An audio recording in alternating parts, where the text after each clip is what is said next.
do or die qualifications towards World's group stage. We're gonna have to bring out everything. If we play our best, it's not losable. 我们才是你们需要害怕的。 Hey, you know I'm a beast. Galatasaray with an incredible victory, go 2-0. 就我跟他们说，第二把如果第3把就直接输的话，第2把这样子搞完就会先喷我嘛，你们没事的。然后跟他们说没事的，还没有打完，我们还有3把得打。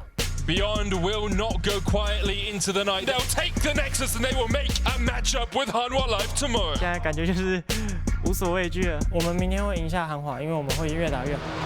Hanwha Life Esports, you have to give them respect. 저희가 연습해왔던 것만큼 제 개인적인 플레이가 또 보완되어서 그룹 스테이지에서 잘할 수 있도록 하겠습니다. 좋은 경기력을 내기 위해서는 이제 많은 노력들이 필요한데 더 갈수록 성장하고 세지는 팀일 것 같습니다.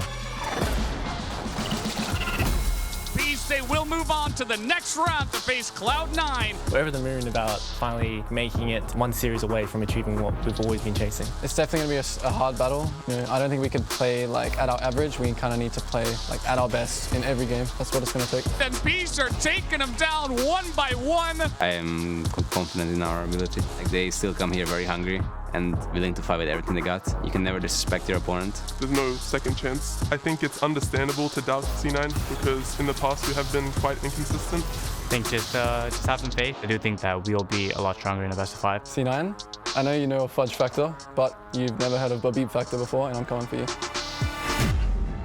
It's time to make everyone fear us. I'ma burn it to the ground. 플레이인에서 떨어지려고 오진 않았어요. We're going to make it out. You know I'm coming for the crown. 为了 PCS， 我们一定会晋级。 Let's go, boys! You better get out my way.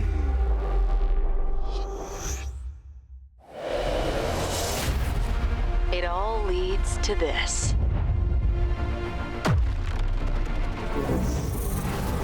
Make or break. Vitality will take them. A new era is waiting.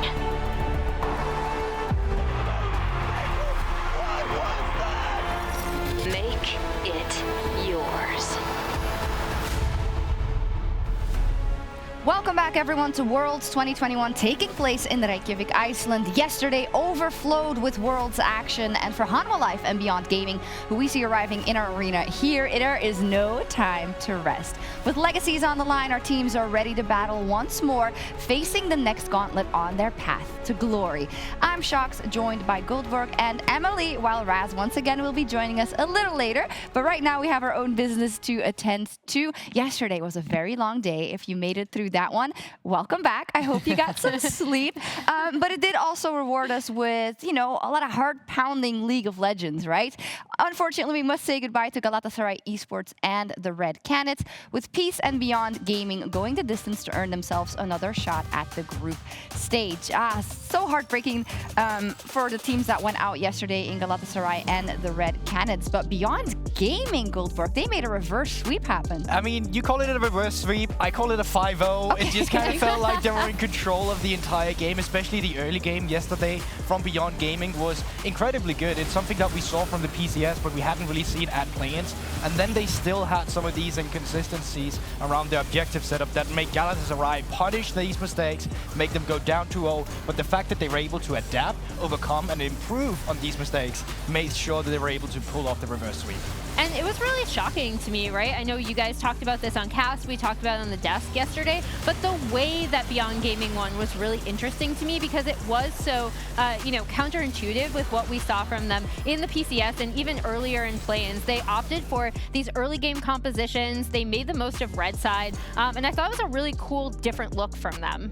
We'll dive a bit deeper into Beyond as we will be seeing them in our first best of 5, but I'd like to spare a word also for Galatasaray, who has so often come so close. Last year they did make it a best of 5 further after beating the Mad Lions, but heartbreak across the across the board rather for them was a long day watching for me as well. Across the board for them, but you got to say they just weren't up to the task, it seems like, and they probably also wouldn't have made it today. It's a tough discussion because I do definitely think that Galatasaray improved with what we saw before they came in from the TCL towards the Turkish playoffs. I thought this was one of the teams that would do horrible towards the play-ins, at least when we started, because they had such a slow start. And I know you're laughing as well, but they really did have really nice improvement with actually coming together as a team instead of 5 individuals. They did, and I'll be very excited to see the TCL, as always, on the next international tournament. We do have a bit of news, which is that the league officials have determined that Beyond Gaming Maolan violated Rule 9.3 of the World's 2021 Championship rule set, prohibiting association with gambling. Maolan is now suspended for the remainder of the 2021 World Championship and may be subject to additional penalties following a full investigation. That does mean that Beyond will now be bringing in their top lane sub, PK, and we'll look at what this means for the team later in just a few minutes, because it does kind of throw everything into disarray for Beyond. But let's also talk about Peace. They took down Red in a bit of faster games, but it was still 5 games with tons of action, Emily. Yeah, so I mean, when you look at Red, you think this is a team that really wants to be proactive early.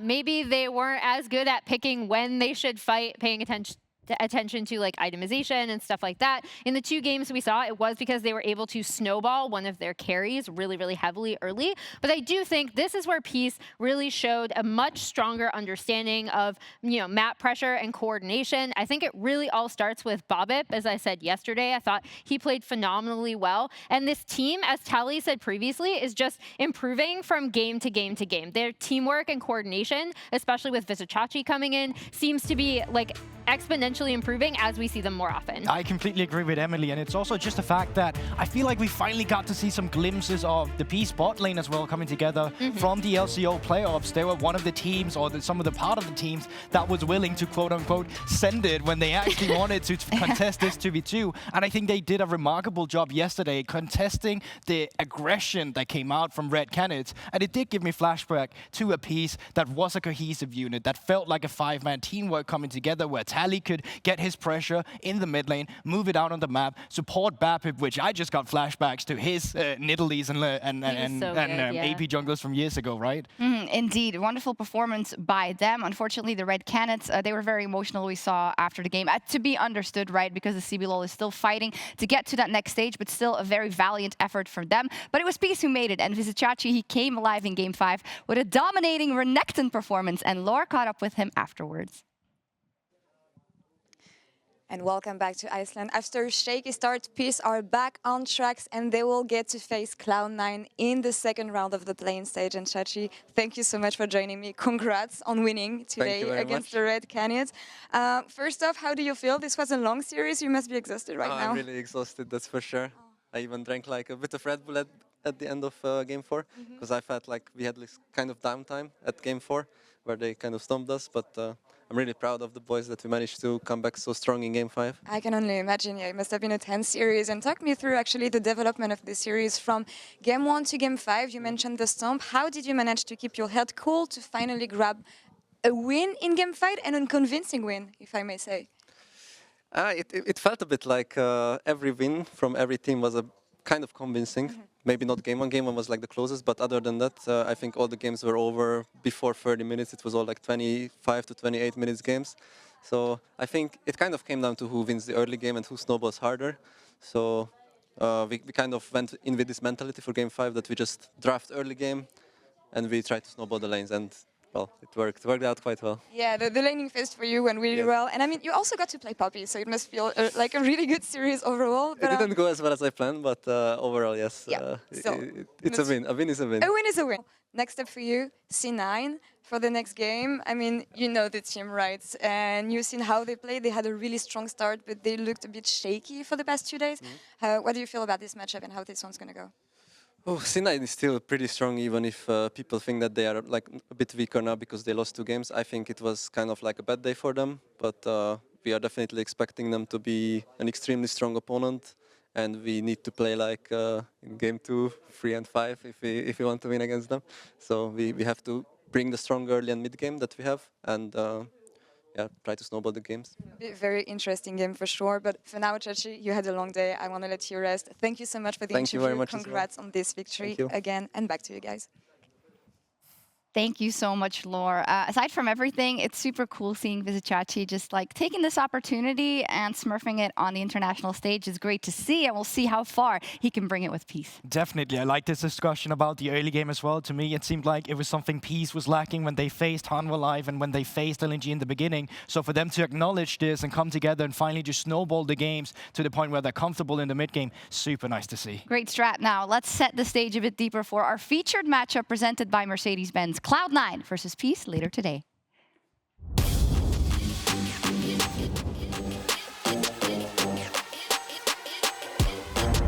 At MSI, after taking down some of the world's titans, it ended in heartbreak for Cloud9. Stage on 6 wins as they dismantle Cloud9. At Worlds, an LCO champion once again stand in their way. And now Baloo is in the midst of it all. Fudge is going to try and make his way back through. They swap positions with Vulcan. It's like old school Orgon ulti is spent. This time in the form of Peace Esports. Side either as the follow-up comes in, and that is the... This is a battle between David and Goliath. A 6-time Worlds Group attendee in Cloud9 versus the world's rookies from Peace. And now he's going to have to leave, but he goes back through the Infernal Soul. Can the LCO champions shock the world and take down the Cloud9 legacy? As he is just diving the turrets, and Peace are taking them down one by one. Find out tonight in this direct elimination match. Well, the world is watching Cloud9 and Peace. They battle it out later today. And I think despite Cloud9 having a couple of hiccups, which is why they're in this best of 5 in the first place, you can't, you have to say that this is a huge underdog story for Peace, and Cloud9 should be the overwhelming favorites. Yeah, especially if we think about what happened between these regions, right? Like how insane would it be for Oceania, who basically got dismantled coming before this year. You know, both Tally and Bobbip actually returning from the North American Academy system back to Oceania to lead this team. That would be really nuts. And then C9, yeah, you could say that their legacy is on the line. I do still think foundationally, I really liked how they were playing around topside, especially in their first wins that we saw from them in the group stage. And a lot of the issues from them came through coordination and then also just mis-executing the team compositions that they ended up blocking. And that was the interesting thing, right? Because that was the thing when we first saw Cloud9 coming in. We thought that these issues then had been fixed from what we saw at the LCS playoffs. It was like, this is great. They're finally showing up. They're showing the improvement. Then 2 games later, it's the same exact uncoordination that we see from them. And it's interesting because Chachi was saying it in the interview as well. It seems like they sometimes just have these bad days where they're not able to find these foundation and just follow one strong voice. Unfortunately, on the world stage, you're not allowed to have a lot of bad days, right? So let's hope it's not the same today. I don't think so. We're going to see a completely different Cloud9. But also for Peace, you know, how do they approach this? Because they know they're huge underdogs, but they're looking back to MSI saying, Pentanet were just as big underdogs, and they did it. But there it comes, the difference between a best of 1 and a best of 5. I definitely think it's going back to that early game once again. Every time they played against Hanwha and LNG, obviously they'd only done it one in a best of 1, but it's still the fact that if they get shut down in the early game, the game becomes extremely hard for them to play. They are a team that plays well around their jungler when he has priority to be played for on these AP carry champions like the Lilia or like the Nidalee. But when they don't have these agencies for their players really that shows up, they just fall behind in the mid game and lose. And that's actually what I'm looking for, right? So you mentioned Bobbip and Tally. They're going to be instrumental to a blueprint to taking down C9, right? Because then you have to deal with Fudge in the top lane. And Chachi is really great at absorbing pressure. That's actually what he's most known for, in my opinion, as a laner. But Fudge on these carry champions, I do think his wave management is very, very good. And if we see C9 play around that as a unit on the top side, it's going to be very difficult for them to beat. It will be. We'll have a lot more time to talk about that once we get to that best of 5. But we're moving on now to today's first series, Beyond and Hanwha Live fight for a spot in groups. Now, of course, we need to talk about the recent news from the PCS second seed, a huge challenge in the mid lane. Because because it was always going to be difficult against Chovy, and now they have to pick from Liang or PK, their two top laners, to see who can go mid. We haven't gotten confirmation either way. We do know that in the pre-rehearsals and the tech checks, PK was sitting in the mid lane, but we really don't know. So where do you think they should go? Listen, that's just the mind games. You have your mid laner just, okay, I'm doing all the tech checks as a mid laner, and then you'll swap him up towards the top side. But I think me and Emily has been discussing this a lot, and I think looking at the champions, I would prefer seeing Liang in the mid lane just because he has a champion pool of carries. He has a champion pool that contests priority, but on the side of PK, he has a champion pool that's a bit more like a weak sider. The Mundos, the On, the Zed. So I just feel like fundamentally it makes more sense to have PK up in top. And if I'm approaching this as Beyond Gaming, I'm looking at the matchups, right? Because there are so many picks that we can flex from mid to top. We've talked about it. And so I do think that Liang has a better understanding of some of these 1v1 laning matchups. And because you absolutely need that as a bare minimum going up against Chovy, who is just a monstrous laner. Like, he's so difficult to contest in lane. I would like to see Liang in the mid lane, despite the fact that, as you pointed out, Chalks, already, PK was the one taking those tech checks in mid to set up the day. But hear me out.